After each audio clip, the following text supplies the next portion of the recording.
dando continuidade sobre a disciplina de embalagem de alimentos, a gente vai falar um pouco sobre a escolha da embalagem. Como fazer essa escolha? Quais são os critérios? Quais são os fatores que devem ser levados em consideração para a escolha da embalagem?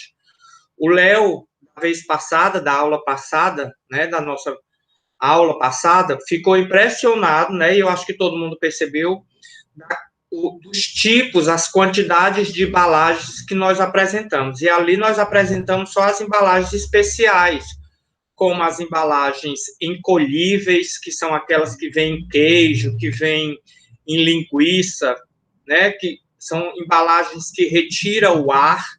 Tem as embalagens on-way, a embalagem que só tem uma via.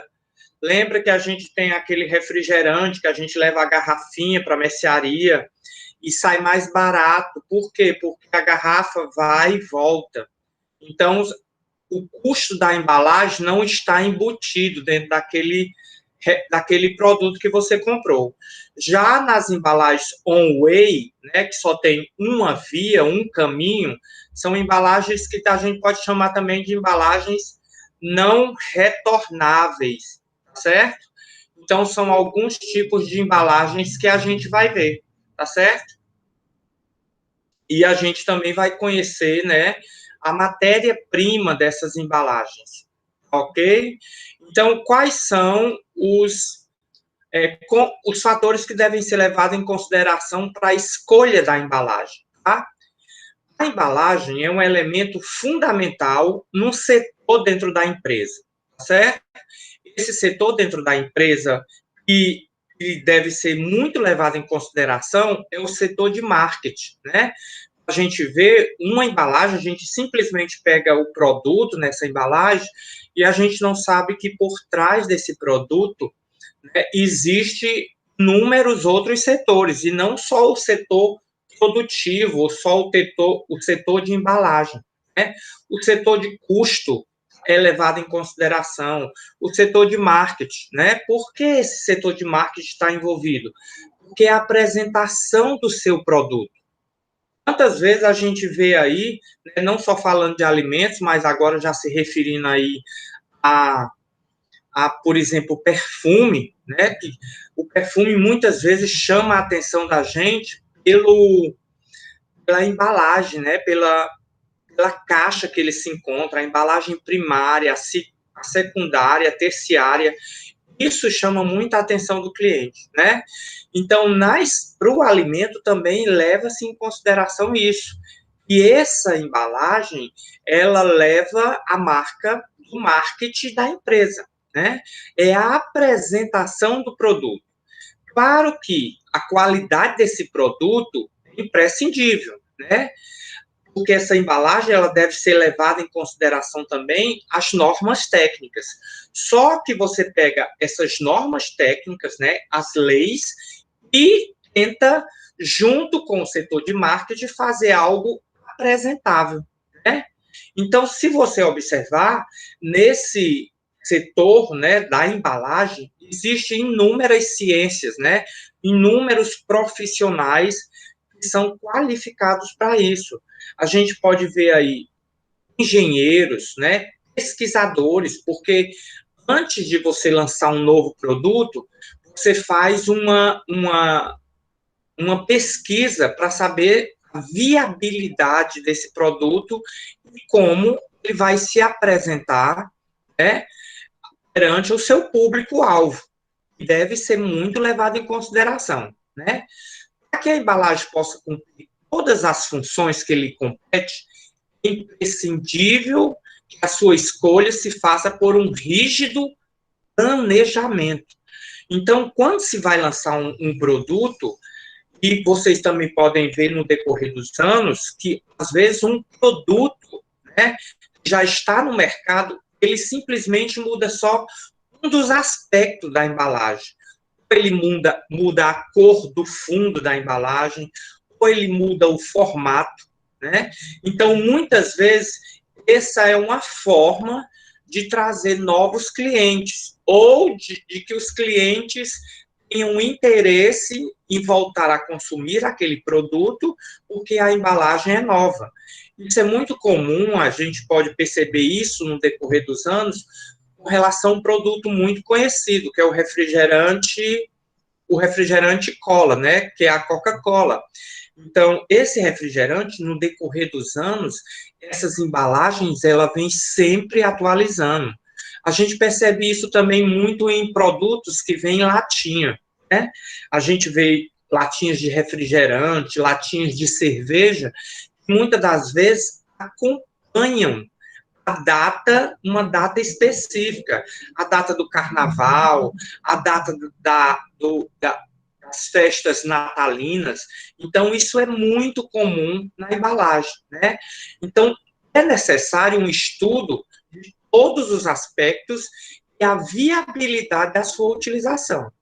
Para isso se monta uma equipe. Então, não adianta eu só fazer, né, a embalagem e não perceber se ela é viável ou não, tá certo? Então, isso deve ser levado muito em consideração, a viabilidade da utilização da embalagem. Quando a gente apresentou as embalagens especiais, né, a gente viu as embalagens chamadas embalagens cortesia, são muito comuns, né? Aqueles potinhos de sorvete, onde a gente utiliza para colocar feijão, bife depois, o copinho da azeitona, que a gente usa para tomar cafezinho, para atender uma visita, né? Então, essas embalagens cortesias, elas levaram em consideração essa viabilidade posterior após a utilização do produto. E isso atrai o cliente.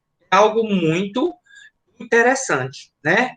Então, para você ter uma ideia, a embalagem, né, ela passa por algumas fases de planejamento, né? Para você obter uma embalagem, não é simplesmente, por exemplo, vou fazer uma cocada, vou jogar essa cocada aqui dentro desse saquinho, dou um nó, né? Uma empresa, normalmente, claro que eu estou citando cocada, e você que vai fazer cocada para você vender para você vai procurar a embalagem com relação ao menor custo, mas que também seja apresentável. Mas para uma grande empresa é necessário fazer um planejamento, né? Um estudo desses fatores que são levados em consideração. E que fatores são esses, né? Primeiro a gente vai fazer o estudo do produto, né? Se, por exemplo, for um suco de laranja, eu devo levar em consideração que o suco de laranja ele tem um certo grau de acidez. Então, a acidez do suco pode interferir na embalagem. Então, se eu colocar, por exemplo, um suco de laranja num produto metálico, pode acontecer uma reação e danificar a embalagem e deteriorar o produto. Então, isso tudo deve ser levado em consideração. Eu preciso fazer um estudo do produto que eu vou embalar. Depois disso, eu preciso criar um modelo. Então, aí já entra o setor de marketing, né?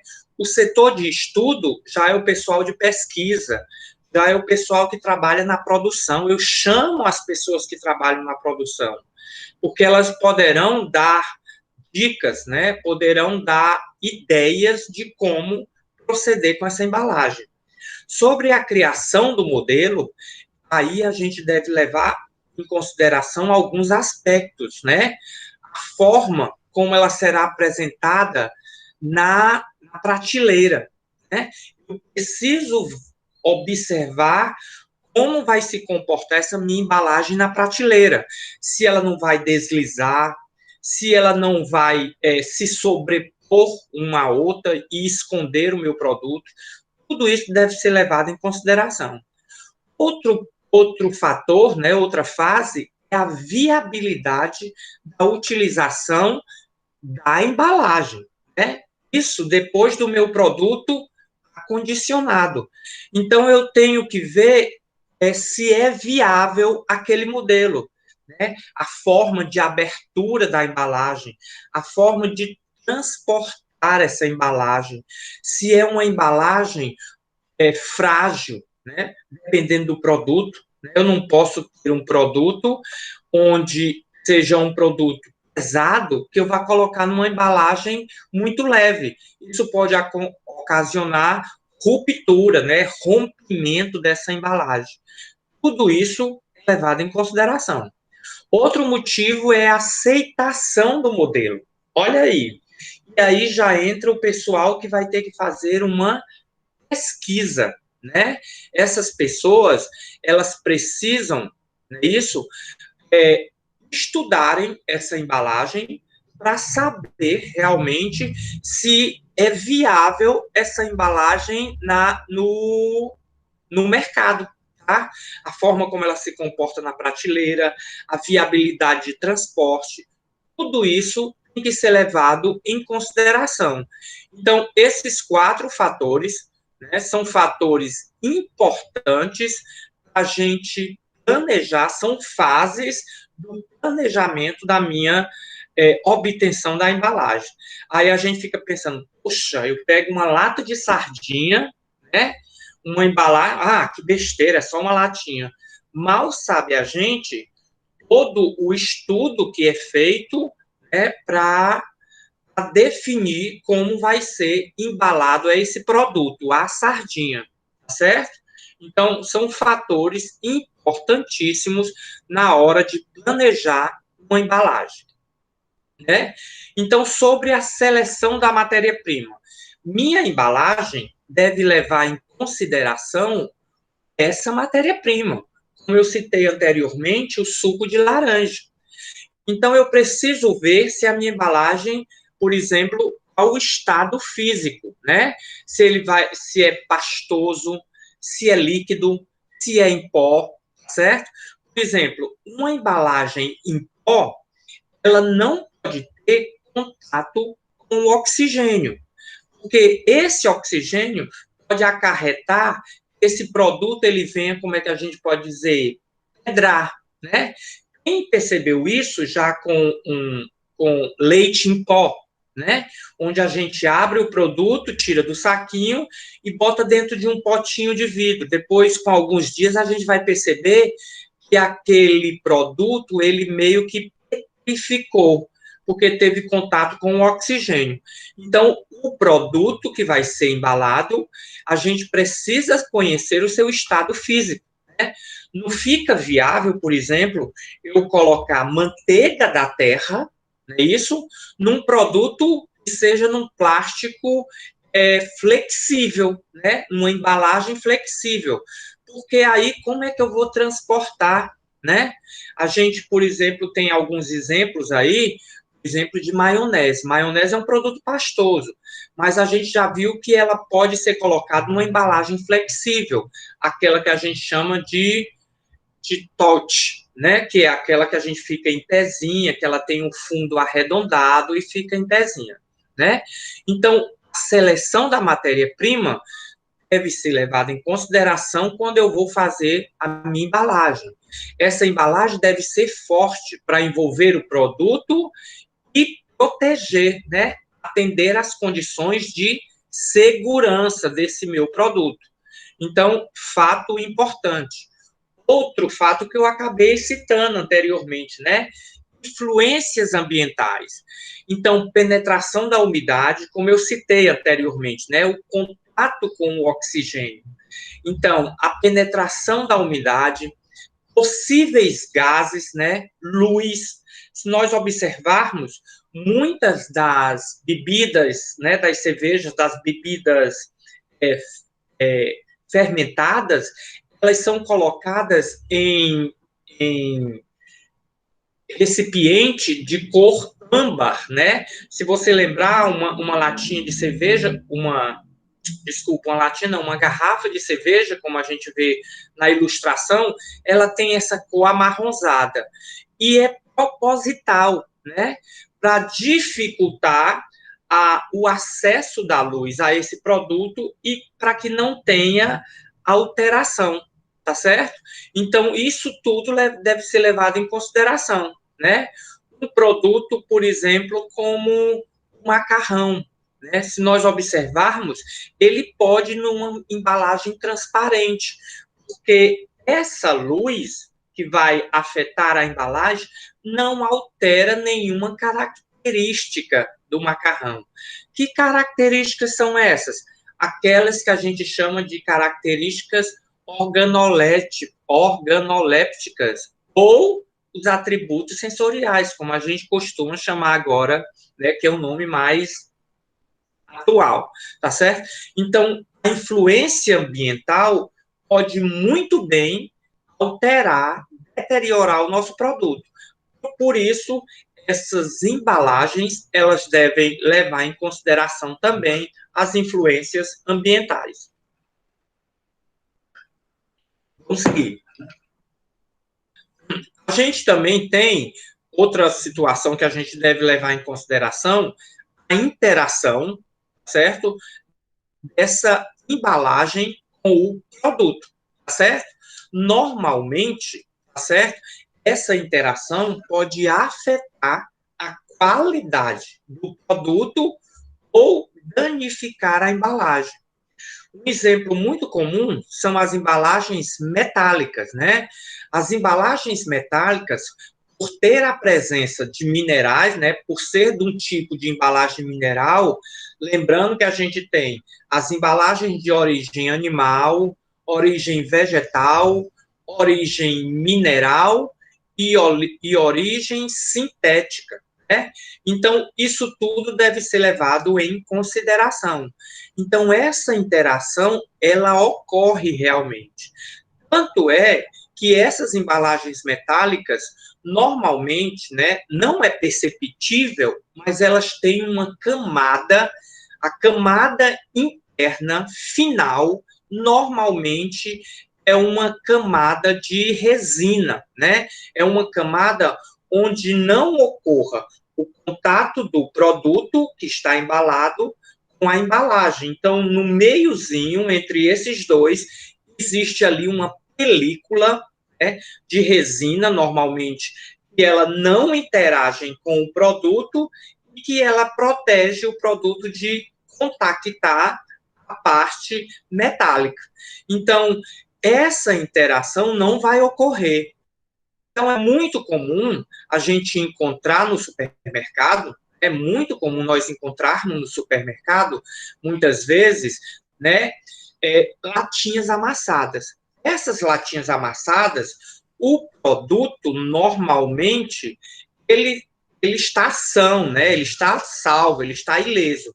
Mas pode ocorrer nessa amassadura, né, nessa parte que foi amassada, pode ocorrer um rompimento dessa película. Na hora que amassou, essa película protetora pode romper e o alimento vai começar a entrar em contato com o metal. E se for um alimento ácido, né, como, por exemplo, azeitona. Se for um alimento ácido, esse alimento ele pode começar a interagir com essa embalagem. Então, tem que levar também em consideração, né, quando a gente vai escolher uma embalagem, qual produto eu vou levar, ou que eu vou embalar. E levar em consideração também essa interação do meu produto com a embalagem, né? A embalagem é a imagem do produto, né? Então, os empresários, né, o dono da empresa, o industrial, ele realmente investe na embalagem, tá certo? Eu já tinha dito isso para vocês anteriormente, que a embalagem do perfume, ela leva em consideração em torno de 70% do valor do produto, né? Porque é importantíssima a imagem desse produto, né? Se você tiver uma ideia, como a gente já percebeu quando a gente vai numa prateleira de supermercado, e produtos infantis, produtos alimentícios infantis, normalmente vêm embalagens muito coloridas, né? Para chamar atenção. Às vezes seu filho nem gosta, ou seu irmão não gosta, ou você não gosta nem do produto, mas a embalagem é linda que você acaba levando, né? Uma embalagem barata e satisfatória não deve substituir outras mais caras com nítidas virtudes mercadológicas. O que é que significa isso?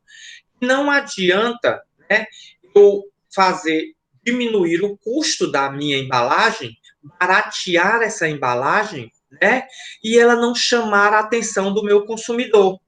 Eu preciso realmente, né, investir na minha embalagem. Só que precisa de um balanceamento, né? Eu não posso gastar tanto, mas eu também não posso gastar tão pouco, né? Então, existem despesas relativas aos custos da embalagem, né? Quais são essas despesas? Despesas diretas e despesas indiretas, tá certo? Por que isso? Porque normalmente deve-se levar em consideração todos esses aspectos que a gente vem falando. Então, quais são essas despesas diretas? É com relação ao preço do material básico da minha embalagem, se eu coloquei algum acessório, as despesas com a manutenção do meu maquinário, né?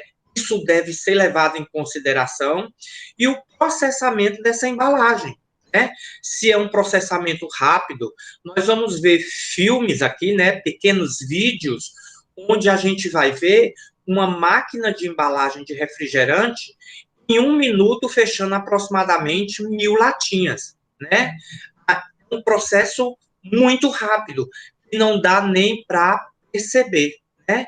E as despesas indiretas está relacionada à principal função da embalagem, que é a sua proteção, a capacidade de proteger o tempo de vida útil dessa embalagem. É um outro fator que deve ser levado em consideração, porque se meu produto dura pelo menos 6 meses, eu não posso colocá-lo numa embalagem onde essa embalagem não seja resistente pelo menos 7, 8 meses, né? O tempo onde esse meu produto tem a sua validade, ok? Outros fatores que a gente deve levar em consideração é a criação do modelo da embalagem. Essa é uma etapa, né, onde a gente pode falar aí sobre ideias, né, inspirações. Né? É uma etapa de inspiração na qual prevalece a inteligência. Por quê? Porque precisa levar em consideração os fatores, né? Como vai se apresentar na gôndola, a facilidade de transporte, se o peso dessa embalagem. Então, tudo isso deve ser levado em conta. Então, inteligência, bom gosto, a sensatez da pessoa que está desenhando, né, essa embalagem, né? Algumas características devem ser levadas em consideração. A forma e o volume, a cor, a foto, letras que são colocadas nessa embalagem. Todos esses detalhes passam despercebidos quando a gente vai comprar o produto. Mas isso tudo é levado em consideração. Se nós olharmos o slide aí, né, nós temos dois tipos de embalagem aí, né? Uma embalagem de vidro pequenininha de uma mostarda e uma embalagem em forma de um boneco, né? Por que isso? Porque normalmente esse bonequinho, ele é o mascote dessa embalagem. Então tiveram a criatividade, né, de desenhar uma embalagem em forma do mascote, tá certo? Mas pode-se perceber que é uma embalagem até difícil de acondicionar na geladeira, é uma embalagem que toma espaço. Já o potinho do lado aí, ele fica bem mais fácil de colocar na porta da geladeira. Então, muitas das vezes, essas embalagens são promocionais, só por uma época do ano, né, para chamar a atenção do cliente, certo? Sobre a viabilidade desse produto. Tudo que foi visto até agora, né, sobre design, forma, cor, letra, né, tudo o que foi visto e analisado durante o seu estudo será novamente revisto em busca de melhores soluções. Digamos que fizemos uma embalagem, ela não ficou viável, então a gente realmente tem que fazer modificações, viabilizar, né, para que essa embalagem seja apresentável e tem a sua principal função, que é proteção, tá certo?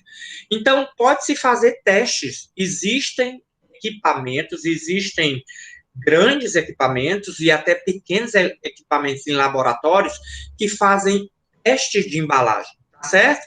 Então, podem fazer aí teste de dimensão relativa, né? Podem fazer teste de vitrine dessa embalagem, tá certo? Um laboratório tem lá uma gôndola, arruma, né, todo esse material na embalagem para ver como fica a visibilidade dele para o consumidor, né? Facilidade de abertura e fechamento. Nós já falamos muito aqui que quando a gente tem um potinho, né? Nós meninas, quando a gente tem um potinho de azeitona para abrir, a gente procura um dos meninos que tem força. Ou quando a gente está sozinha, a gente acaba conseguindo abrir, né? Então não é questão de força, é só jeito, tá certo? Então, tudo isso, essa viabilidade deve ser levada em consideração. Se você vê aí, tem até falando de determinações e testes psicológicos, né? Sim, você pode estar de mau humor um dia, pegou no saco de arroz, ele rasgou, já deve ter acontecido com muita gente. Você chega no caixa para pagar e está furado pacote, né, do arroz ou da farinha, e aí você já fica chateado que tem que sair da fila, tem que voltar para fazer a troca dessa mercadoria, porque a embalagem foi danificada. Então, ou seja, até testes psicológicos podem ser realizados, né, para a produção de uma embalagem, certo? Então, usem da criatividade aí um dia, imaginem, a gente vai passar aí um exercício, né, não agora, nos próximos exercícios, para você viabilizar uma embalagem, tá certo? Para você perceber, né, o quão é importante a embalagem, né? Se vocês derem uma olhada nos exemplos que estão aí, a gente tem embalagens, né, de vidro, né, embalagens de papelão no meio aí que apresenta o formato do produto que está dentro, então em forma de flores, tá? Então, se nós observarmos, a embalagem ela é sempre muito levada em consideração, ok? Então, o material é esse. Eu queria saber se vocês têm alguma dúvida, né, com relação a isso, tá bom? Porque era somente isso, né? Sobre as escolhas da embalagem. Então, são fatores que devem ser levados em consideração. Alguém tem alguma dúvida sobre esse material, né? A partir de hoje, eu quero que vocês, quando forem ao supermercado, quando forem às compras, vocês comecem a observar com outros olhos essas embalagens, né? E isso vai acontecer quando a gente começar a conhecer como é que eu posso dizer? Os itens obrigatórios da embalagem, né? Quando a gente começar a conhecer esses itens obrigatórios, a gente vai começar a detalhar mais no mercantil, né, no supermercado, quais os nuances, né, as diferenças entre uma embalagem e outra. Gente, é só. Obrigadíssima pela atenção. À tarde a gente se encontra por aqui, tá certo? Um beijo e até a próxima aula. Bom dia para vocês.